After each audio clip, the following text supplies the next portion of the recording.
নমস্কার, আমি প্রিয়তম আজকে চলে এসেছি আবার একটি রেসিডেন্সিয়াল প্রপার্টিতে। এই মুহূর্তে দাঁড়িয়ে রয়েছি একদম আপনার স্পন্দন হসপিটাল অর্থাৎ তেঘরিয়া এরিয়াতে। দুর্দান্ত একটি প্রাইম লোকেশনে রয়েছে এবং যাদের বেসিক্যালি প্রপার্টি রিকোয়ারমেন্ট রয়েছে যে আমি একটি 3 BHK চাইছি এবং এয়ারপোর্টের কাছাকাছি হতে হবে, তাদের জন্য আমি ইন্ট্রোডিউস করতে চলেছি এই পার্টিকুলার ফ্ল্যাটটি। এই মুহূর্তে যেটি দেখাবো সেটি হচ্ছে 1380 স্কোয়ার ফিটের 3 BHK, 1380 স্কোয়ার ফিটের 3 BHK। আমি কভার পিকচারের প্রাইস মেনশন করে দেবো। ঢুকে এই স্পেসটি আপনি পাচ্ছেন, মেন এন্ট্রান্সে আমি রয়েছি এবং এই জায়গা থেকে রাইটে যখন আপনি টার্ন নিচ্ছেন একটি বেডরুম পাচ্ছেন।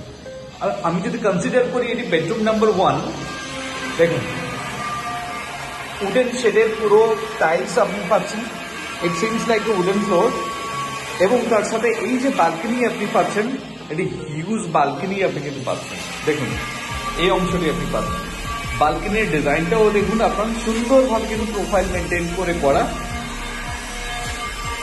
দুদিকে ওয়ালে কিন্তু সিমিলার টাইলস দিয়ে কিন্তু এটা কভার আপ করা। তার সাথে দেখুন লুক এন্ড ফিল দেখতেই পাচ্ছেন যে আপনার একটা প্রোফাইল মেনটেন করে কিন্তু এই ফ্ল্যাটটি বানানো হয়েছে। সামনে এই যে অংশটি আপনি দেখছেন এটি অ্যাজ ইট ইজ এরকম ভাবে ভ্যাকেন্ট থাকবে, কারণ যেহেতু রাস্তার কোনো প্রভিশন নেই এবং এই জায়গাটি অমীমাংসিত অবস্থায় রয়েছে, তো সেক্ষেত্রে প্রপার্টির এই অংশটি আপনার লাইফ টাইমের জন্য কিন্তু খোলা থাকছে। সামনে এই ভিউটি পাচ্ছেন,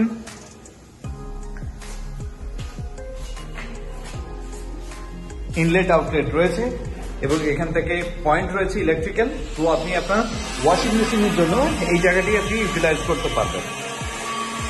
এই বেডরুম হয়ে যখন সামনের দিকে আপনি এগোচ্ছেন, লিভিং কাম ডাইনিং প্যাসেজের দিকে আপনি এগিয়ে আর একখানা বেডরুম পাচ্ছেন এর পাশে। এটি হচ্ছে সেকেন্ড বেডরুম, এই অংশটি আপনি পাচ্ছেন এবং এখানেও আপনার বক্স গ্রিল থাকবে, প্রভিশন থাকছে। দেখুন সামনের দিকে অ্যাজ ইট ইজ যেরকম ভিউ আমি দেখিয়েছিলাম একই ভিউ আপনি পাচ্ছেন। এবং এই বেডরুম হয়ে যখন আবার আপনি এগোচ্ছেন একটু সামনের দিকে, আপনি পাচ্ছেন আপনার লিভিং কাম ডাইনিং প্যাসেজ। এটি হচ্ছে আপনার কিচেনের পোর্শন, এই জায়গাটি আপনি ডাইনিং হিসেবে বানাতে পারেন। এটি হচ্ছে আপনার লিভিং এরিয়া হিসেবে এই জায়গাটি আপনি বানাতে পারবেন। তো আমি এখানে গিয়ে একটু ডান দিকে এগোচ্ছি, দেখুন আপনার সুন্দরভাবে কাউন্টার টপ দিয়ে কিন্তু এটি এল শেপের আপনার কাউন্টার পয়েন্ট করা হয়েছে কিচেনের জন্য। এই অংশটি আপনি পাচ্ছেন, রান্না করতে করতে এরকম একটি ভিউ আপনি দেখতে পারবেন। টাইলস দিয়ে কভার আপ করা হয়েছে এবং তার পাশে রয়েছে আপনার কমন টয়লেট।